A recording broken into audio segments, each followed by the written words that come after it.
Hello everyone, நான் Madan Gowri and hello my dear MG squad. Supreme கோர்ட்ல இருந்து இன்னைக்கு ஜனநாயகன் படத்தோட ரிலீஸ் சம்பந்தமான ஹியரிங் போயிருக்குது. இன்னைக்கு வீடியோல அந்த ஹியரிங்ல என்ன நடந்திருக்குங்கிறத சொல்ல போறேன். அதாவது படத்தை ரிலீஸ் பண்ணுங்க அப்படின்னு சொல்லிட்டு ப்ரொடியூசர் சுப்ரீம் கோர்ட் அப்ரோச் பண்ணியிருக்காங்க. சென்சார் போர்டு இருந்துகிட்டு படத்தை ரிலீஸ் பண்ணக்கூடாது, அதுக்கு முன்னாடி நீங்க எங்ககிட்ட கேட்கணும் அப்படின்னு சொல்லிட்டு இந்த கேஸ்ல அதுவும் சுப்ரீம் கோர்ட்ல நீங்க என்ன சொல்ல போறீங்கிறத நீங்க படம் ரிலீஸ் ஆகணுமா வேணாமான்னு சொல்றதுக்கு முன்னாடி எங்களோட தரப்பையும் கேட்கணும் அப்படின்னு சொல்லிட்டு கேவியட் வேற போட்டிருந்தாங்க. சோ இதுதான் ஹையஸ்ட் கோர்ட், இதுக்கு மேல கோர்ட் கிடையாது. இங்க என்ன டிசைட் பண்ணதோ அதுதான் படத்தோட ஃபேட். ஓகேவா? சோ அந்த கோர்ட்டுக்கு போயிருக்காங்க. அந்த கோர்ட் இன்னைக்கு என்ன பண்ணிடுச்சு அப்படின்னு பாத்தீங்கன்னா 21st இந்த கேஸ் எடுக்கிறாங்க. ஒரு நாளைக்கு மல்டிபிள் கேசஸ் கோர்ட்ல எடுத்துட்டு இருப்பாங்க. இது 21st கேஸா இருக்குது. சோ அது எடுக்கிறப்போ ஜட்ஜ் கேக்குறாங்க, சொல்லுங்க உங்களோட வாதத்தை வைங்கிறப்போ ப்ரொடியூசர் சைட்ல இருந்து, அதாவது கேவிஎன் அவங்க தான் ஜனநாயகன் படத்தோட ப்ரொடியூசர்ஸ், அவங்க என்ன சொல்றாங்கன்னா இந்த மாதிரி ஹை கோர்ட்ல எங்களுக்கு ஃபர்ஸ்ட் படத்துக்கு பெர்மிஷன் கிடைச்சிச்சு. ஓகேவா? ஜஸ்டிஸ் பிடி ஆஷா அப்படிங்கிறவங்க ஹியரிங் கேட்டுட்டு ஓகே படத்தை ரிலீஸ் பண்ணுங்க அப்படின்னு சொல்லிட்டு இந்த நடுவுல மறுபடியும் நீங்க ரிவ்யூக்கு போங்க அப்படின்னு சொன்னது சரியா இருக்கிற மாதிரி தெரியல. படத்தை ரிலீஸ் பண்ணலாம் அப்படின்னு சொல்லிட்டு அவங்க ஜட்ஜ்மெண்ட் கொடுத்தாங்க. பட் அவங்க கொடுத்த ஜட்ஜ்மெண்ட்டை மறுபடியும் பெஞ்ச்ல சேலஞ்ச் பண்றாங்க. அதாவது 2 ஜட்ஜ் இருப்பாங்க. சோ ஒரு ஜட்ஜ் இருக்கிறதுல படத்தை ரிலீஸ் பண்ணுங்கன்றாங்க. அதை சென்சார் போர்டு 2 ஜட்ஜ் இதுக்கு கொண்டு போறாங்க. 2 ஜட்ஜ் இதுல இருந்துகிட்டு ஃபர்ஸ்ட் ஜட்ஜ் ரொம்ப வேகமா ஜட்ஜ்மெண்ட் கொடுத்திருக்காங்க. எப்படி வந்து 2-3 நாள்ல நீங்க ஜட்ஜ்மெண்ட் கொடுக்க முடியும்? அது அலசி ஆராய்ந்து அதுக்கப்புறம் தானே ஜட்ஜ்மெண்ட் கொடுக்கணும். சோ ரொம்ப சீக்கிரமா ஜட்ஜ்மெண்ட் கொடுத்துட்டாங்க. எங்களுக்கும் இதை தெரிஞ்சுக்கிறதுக்கு புரிஞ்சுக்கிறதுக்குலாம் டைம் ஆகும். சோ அதனால படத்தோட ரிலீஸை 21st வரைக்கும் ஸ்டே பண்றோம் அப்படின்ட்டாங்க. அதாவது படத்தோட ரிலீஸே நாங்க ஸ்டே பண்றோம். படம் இப்போதைக்கு இந்த ஜட்ஜ்மெண்ட் போயிட்டு இருக்க போது, இந்த முதல்ல படத்தை ரிலீஸ் பண்ணுங்கன்னு சொன்னதையும் நாங்க ஸ்டே பண்ணிட்டோம், அந்த ஜட்ஜ்மெண்ட்டையும் ஸ்டே பண்ணிட்டோம், படத்தோட ரிலீஸும் வெயிட் பண்ணிட்டோம். நாங்க சென்சார் போர்டு சர்டிபிகேட் கொடுக்கணுமா வேணாமா அப்படிங்கறத 21st மறுபடியும் டிஸ்கஸ் பண்ணலாம். அப்போ ஜட்ஜ்மெண்ட் வரும்னு அவசியம் இல்லை, 21st டிஸ்கஸ் பண்ணலாம் அப்படின்னு சொல்லிட்டு கோர்ட்ல சொல்லிட்டாங்க. இத கோர்ட்ல சொல்ற முடிகிற அன்னைக்கே பாத்தீங்கன்னா என்னாச்சுன்னா அவங்க சரி சீக்கிரமா இந்த காப்பி அப்லோட் பண்ணுங்க அப்படின்னு சொல்லி கேட்டாங்க. கேவிஎன் ப்ரொடக்ஷன் சைட்ல இருந்து எங்க பெஞ்ச்ல ஏன்பா இப்படி கேக்குறீங்க அப்படின்னு சிரிச்சுக்கிட்டே என்ன சுப்ரீம் கோர்ட் போறீங்களான்னு சொன்னாங்க. சிரிச்சுக்கிட்டே சொன்னாங்க, நம்ம அப்பவே ப்ரெடிக்ட் பண்ணோம் மோஸ்டா சுப்ரீம் கோர்ட்டுக்கு இது போச்சுன்னா மறுபடியும் ஹை கோர்ட்டுக்கே திருப்பி அனுப்பிச்சிருவாங்க. ஏன்னா சுப்ரீம் கோர்ட் என்ன பண்ணுவாங்கன்னா ஹை கோர்ட்ல முடிஞ்ச கேசஸ் தான் மோஸ்டா சுப்ரீம் கோர்ட்ல எடுப்பாங்க. Unless it is an extreme urgency. இந்த இடத்துல அர்ஜென்சியா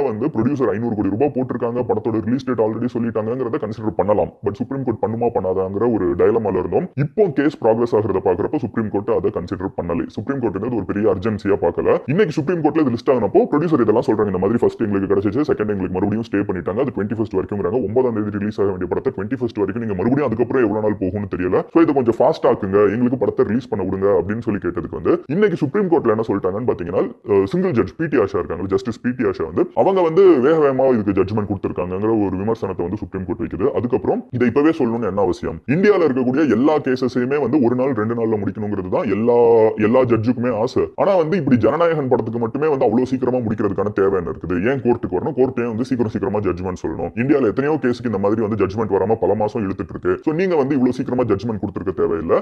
இங்க உடனே சுப்ரீம் கோர்ட்டுக்கு வர வேண்டிய தேவையும் இல்ல. இதை நாங்க ஹை கோர்ட் பெஞ்சையும் இன்டர்ஃபியர் பண்ண போறது இல்ல. அதனால படத்தை மறுபடியும் ஹை கோர்ட் பெஞ்சுக்கே கொண்டு போயிடுங்க அப்படின்றாங்க.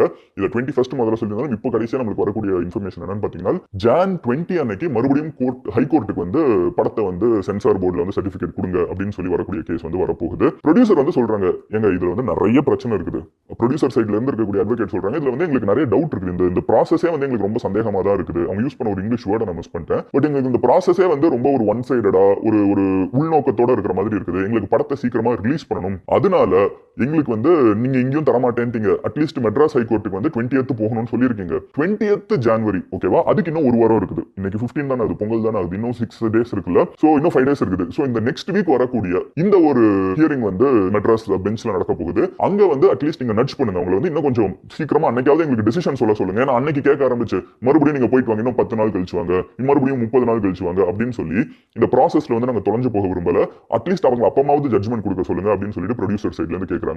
அதுக்கு அங்க இருக்கிற சுப்ரீம் கோர்ட் ஜஸ்டிஸ் என்ன சொல்றாங்கன்னா, சரி ஓகே பாப்போம், நீங்க ஹை கோர்ட் கிட்ட ஓகே முடிஞ்ச அளவுக்கு நீங்க அதை சீக்கிரமா முடிங்க, 20th முடிச்சிட்டீங்கன்னா பெஸ்ட், இல்லனா அதுக்கு அடுத்து எப்போ முடிக்க போறீங்கறத சொல்லிட்டு விடுங்க, அது ரொம்ப இழுக்க வேணாம் அப்படிங்கறது சுப்ரீம் கோர்ட் சொல்லியிருக்காங்க. சோ இதுல இருந்து ஒரு பாசிட்டிவ், நிறைய நெகட்டிவ் ஜனநாயகன் படத்துக்கு என்ன இருக்குன்னா, ஒரு பாசிட்டிவ் ஹை கோர்ட் பெஞ்ச் கிட்ட இன்னும் 10 நாள் கழிச்சு வாங்க, 20 நாள் கழிச்சு வாங்க, 30 நாள் கழிச்சு வாங்கன்னு தள்ளி போடுறதுக்கு பதிலா சீக்கிரமா ஒரு ஜட்ஜ்மெண்ட் கொடுக்க பாருங்கன்னு சொல்லிட்டு சுப்ரீம் கோர்ட் சொல்லியிருக்கு. அட் த சேம் டைம் நம்ம ஆல்ரெடி இது பேசினதா நம்ம சேனல்ல ஒரு 3 days முன்னாடி இருக்கிற வீடியோ பாத்தீங்கன்னா தெரியும், சுப்ரீம் கோர்ட்டுக்கு போக மாட்டாங்கன்னு எதிர்பார்த்தேன். நான் அன்னைக்கே வீடியோல சொன்னேன், மோஸ்டா சுப்ரீம் கோர்ட் போக மாட்டாங்க. ஏன்னா போனாலும் மோஸ்டா பிரயோஜனம் இருக்காது. மோஸ்ட் ஆஃப் த சிச்சுவேஷன்ல ஒரு ப்ரொடியூசர் தனக்கு காசு லாஸ் ஆகிறது சுப்ரீம் கோர்ட் ஒரு நேஷனல் எமர்ஜென்சியாவோ இதை வேகமா எடுக்கணும்னு அவங்க மோஸ்டா கன்சிடர் பண்ண மாட்டாங்க. இந்த படம் சும்மாவே நிறைய கோர்ட் லீகல் பேட்டில் சம்பந்தமே இல்லாம என்னெல்லாமோ பிரச்சனை வரத பாக்குறப்போ அது நடக்கிறதுக்கான வாய்ப்பு கம்மிங்கிறத நம்ம ஆல்ரெடி ப்ரெடிக்ட் பண்ண மாதிரியே சுப்ரீம் கோர்ட் திருப்பி இல்ல ஹை கோர்ட்டுக்கே போயிட்டு வாங்கன்னு சொல்லிட்டாங்க. சோ இப்போ ஹைகோர்ட்ல என்ன பாசிபிலிட்டி இருக்குன்னா 3 பாசிபிலிட்டி இருக்குது. ஃபர்ஸ்ட் பாசிபிலிட்டி படத்துக்கு சர்டிபிகேட் கொடுக்கலாம் அப்படின்னு சொல்லிட்டாங்கன்னா எல்லாருமே ஹாப்பி, சூப்பர், படம் ரிலீஸ் ஆயிடும், எந்த பிரச்சனையும் இல்ல. ரெண்டாவது பாசிபிலிட்டி என்ன அப்படின்னு பாத்தீங்கன்னா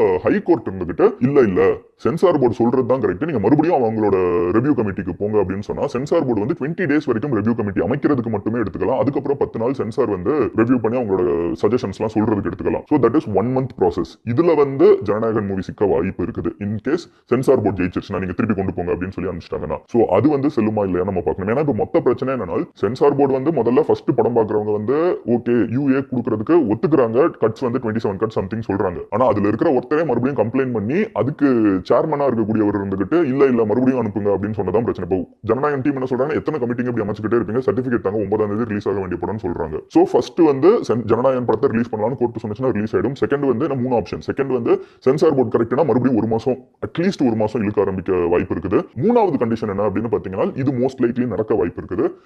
என்னோட ப்ரெடிக்ஷன் அகைன் இது just by observing how the case is going. இந்தியாவில் நிறைய லீகல் பேட்டில்ஸ் 7 வருஷமா கண்டென்ட்டா பேசிட்டு இருக்கேன் என்ன நடக்குது கோர்ட்ல. சென்சாருக்கு மறுபடியும் அனுப்ப சொல்லிட்டு ஆனா சென்சார் கிட்ட 1 மாசம் எடுத்துக்காதீங்க, மேபி 1 வாரத்துக்குள்ள நீங்க வந்து உங்களோட சஜஷன்ஸை கொடுங்க, 1 வாரத்துக்குள்ள உங்களோட கட் என்னென்ன படத்துல இருக்கணுங்கிறத சொல்லுங்க அப்படின்னு சொல்லிட்டு சொல்ல வாய்ப்பு இருக்குது.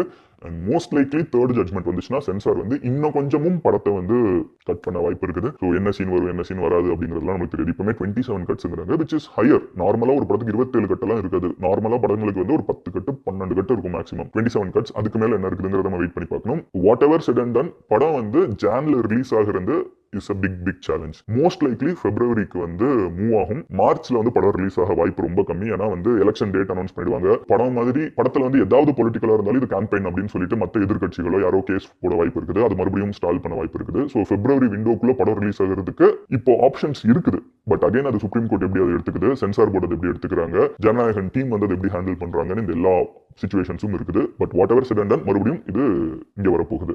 இதுல இன்னொரு ஆப்ஷன் இருக்குது. செகண்ட் ஆப்ஷன் இல்ல சென்சார் போர்டுக்கு அனுப்புங்க அப்படின்னு சொல்லிட்டு ஹைகோர்ட்ல சொல்லிட்டாங்கன்னா அப்போ வந்து ஜனநாயகன் ப்ரொடியூசர்ஸ் வந்து மறுபடியும் சுப்ரீம் கோர்ட்டுக்கு வரலாம். வந்து இங்க பாருங்க இப்போ நீங்க கேட்டுட்டு வர சொன்னீங்க, இப்போ மறுபடியும் எங்களுக்கு எதிராக தான் வந்திருக்குது, இப்போ நீங்க கேட்டு எங்களுக்கு சீக்கிரமா ஒரு ஜட்மெண்ட் தாங்கன்னு சொல்லிட்டு அதுக்கப்புறம் சுப்ரீம் கோர்ட்டை அப்ரோச் பண்ணவும் வாய்ப்பு இருக்குது. ஸோ இத்தனை பாசிபிலிட்டிஸ் இருக்குது. எனக்கு வந்து இந்த மாதிரி இருக்குது. அந்த மார்வல் எண்ட் கேம்ல வந்து there are millions of possibilities. ஒரே ஒரு பாசிபிலிட்டியில நீ ஜெயிக்க வாய்ப்பு இருக்குதுன்னு சொல்லுவாங்கல்ல அந்த டாக்டர் ஸ்ட்ரேஞ்ச், அந்த மாதிரி தான் இருக்குது. இத்தனை பாசிபிலிட்டி படம் ரிலீஸ் ஆகுறதுல இருக்கிற சேலஞ்சஸா இருக்குது. ஆனா ஒரே பாசிபிலிட்டி படம் ரிலீஸ் ஆகுறதுக்கு ஹைகோர்ட் வந்து சீக்கிரமா இல்ல படத்தை ரிலீஸ் பண்ணலாம் சர்டிபிகேட் கொடுங்கன்னு சொல்றது மட்டுமே. அதுக்கப்புறம் வந்து ஆனா அப்படி இருக்கிற சிச்சுவேஷன்ல ஹைகோர்ட் சொல்லிருச்சு, பெஞ்ச் சொல்லிருச்சுன்னா சுப்ரீம் கோர்ட்டுக்கு வந்து சென்சார் போர்டு போகலாம். அப்போ அதுவும் ஒரு சேலஞ்சு தான். ஆனா அவங்க சென்சார் போர்டுக்கும் சென்சார் போர்டு வந்து மேல்முறையீடு போகாம அவங்க ஹைகோர்ட்ல வந்து ரிலீஸ் பண்ண சொல்லி இதெல்லாம் நடந்துச்சுனால் படம் ரிலீஸ் ஆக வாய்ப்பு. நான் சொன்னேன் மில்லியன்ஸ் ஆஃப் பாசிபிலிட்டிஸ்ல ஜனநாயகன் படம் ரிலீஸ் ஆகிறதுக்கு ஒரு பாசிபிலிட்டி இருக்குது. ஹைகோர்ட்ல ரிலீஸ் பண்ண சொல்லணும், அது சென்சார் போர்டு வந்து மறுபடியும் அப்பீல் போகாம இருக்கணும். இது எல்லாமே இன்வால்வ் ஆகி இருக்குது. பட் ஓவரால் இதுதான் ஜனநாயகன் படத்தோட லேட்டஸ்ட் அப்டேட். நான் இன்னைக்கு ஒரு ட்வீட் பார்த்தேன். இது வந்து அந்த ட்வீட்ல என்ன போட்டிருந்தாங்கன்னா the process is the punishment அப்படின்னு சொல்லிட்டு அந்த ப்ராசஸே வந்து ஒரு மிகப்பெரிய தண்டனை. அந்த ப்ராசஸோட எண்ட்ல ஜெயிக்கிறோமா தோக்குறோமாங்கிறதுல நீங்க படத்தோட ப்ரொடியூசரே சொன்னாங்க, படம் எத்தனை மாச கணக்கா டிலே பண்ணி ரிலீஸ் பண்ணா யார் பார்ப்பாங்க, எப்படி பார்ப்பாங்க, அது வந்து எங்களுக்கு டைம் எவ்வளவு பிசினஸ் லாஸ் ஆகும், எங்களுக்கு எவ்வளவு பிரச்சனைகள் இருக்குது, சீக்கிரமா ரிலீஸ் பண்ணுங்கன்னு சொல்லி கேட்டாங்க. இந்த ஜுடிஷியரி சிஸ்டமோட ப்ராசஸ் இருக்குல்ல, அந்த ப்ராசஸ் வந்து சீக்கிரமா கொடுத்ததுக்கு ஜட்ஜே என்ன சொல்றாங்க, எப்படி நீங்க சீக்கிரமா கொடுக்கலாம், எத்தனை கேஸ் நம்ம ஊர்ல வந்து சீக்கிரமா நடக்காம இருக்குது, ஏன் இதை மட்டும் சீக்கிரமா கொடுக்குறீங்க, நீங்க பொறுமையா கொடுங்க அப்படின்னு தான் வந்து சுப்ரீம் கோர்ட்டே சொல்லுது. ஸோ இது ஒரு லாங் ப்ராசஸ். இது வந்து நீங்க டீப்பா போகணும், நீங்க வந்து சீக்கிரமா அவசரப்படக்கூடாதுன்னு சொல்லி கேட்கிறப்போ இது கொஞ்சம் ஸ்லோவாக வாய்ப்பு இருக்குது. Let's wait and see overall என்ன நடக்குதுன்னு. But anyway it's Pongal. நிறைய பேர் வந்து வீட்டில் பொங்கல் செலிப்ரேட் பண்ணிருப்பீங்க. நான் இது ஆல்ரெடி பேசினது தான். படம் வந்து ஜனநாயகன் வந்து பொங்கலுக்கு ரிலீஸ் ஆகல. ஆனா ஜனநாயகன் பத்தி தான் எல்லா டிவிலையும் பேசிட்டு இருக்காங்க, எல்லா சோசியல் மீடியாலையும் பேசிட்டு இருக்காங்க. எப்படி பார்த்தாலும் ஜனநாயகன் பொங்கல் தான். ஏன்னா படமே இல்லாம எல்லாரும் பேசிட்டு இருக்காங்கிறது இன்ட்ரெஸ்டிங்கா இருக்குது. பட் ஹோப்ஃபுல்லி படம் ரிலீஸ் ஆகணும். ஹோப்ஃபுல்லி ஏன்னா இது வந்து ஒரு நிறைய பேரோட பிசினஸ் இன்வால்வ் ஆயிருக்குது. கரெக்டா நிறைய ப்ரொடியூசர் மட்டும் இல்ல, ப்ரொடியூசர் போய் டிஸ்ட்ரிபியூட்டர்ஸ், தியேட்டர் ஓனர்ஸ், ஒரு பெரிய எக்கானமி. அந்த மொத்த எக்கானமியே வந்து ஒரு பொங்கல்ங்கிறது ஒரு பெரிய விண்டோ. பெரிய ஹீரோ படம் எதுவுமே இந்த தடவை நீங்க பாத்தீங்கன்னா நம்ம தமிழ் சினிமாவோட 4 டாப் 5 அப்படின்னு நம்ம சொன்னோம்னா ரஜினி, கமல், விஜய், அஜித், சூர்யா 5 பேர் படமும் வராம இருக்குது இல்ல. கருப்பு படமும் வரல, ஜெயிலர் 2 வரல. ஸோ இப்படி இந்த மாதிரி வந்து எல்லாமே கொஞ்சம் தள்ளி போகிறதுனால வந்து it is going to be பொங்கலுக்கு அந்த ஒரு ப்ராப்பர் செலிப்ரேஷன் கலெக்ஷன்ங்கிறது வந்து இந்த தடவை கொஞ்சம் கம்மியா இருக்க வாய்ப்பு இருக்குது. தியேட்டர்ஸ் ஓனர்ஸையும் அஃபெக்ட் பண்ணும். பட் ஓவரால் இதுதாங்க பொங்கலோட situation. Hopefully everything will fall in place. I'll see you tomorrow. நீங்க வேர்ல்டு ஃபுல்லா இந்த மாதிரி நடக்கிற எல்லா விஷயத்தையும் டெய்லி ஈஸியா 10 நிமிஷத்துல புரிஞ்சுக்கணும்னு நினைச்சீங்கன்னா மதங்குடி சேனலை சப்ஸ்கிரைப் பண்ணுங்க. அப்புறம் நிறைய பேர் மதன வேர்ல்டு ஃபுல்லா இருக்கிறது தெரிஞ்சுக்கணும்னு சொல்லிட்டு நீ வெனிசுலா பத்தி, கிரீன்லாண்டை பத்தி, ஈரானை பத்தி, அமெரிக்கா வந்து உள்ள புகுருவோன்னு சொல்றதை பத்தி எல்லாம் பேசலாம்னு கேட்டிருந்தீங்க. அதை நான் நேற்று வீடியோல போட்டிருக்கேன். ஸோ போய் பார்த்துட்டு வந்துருங்க.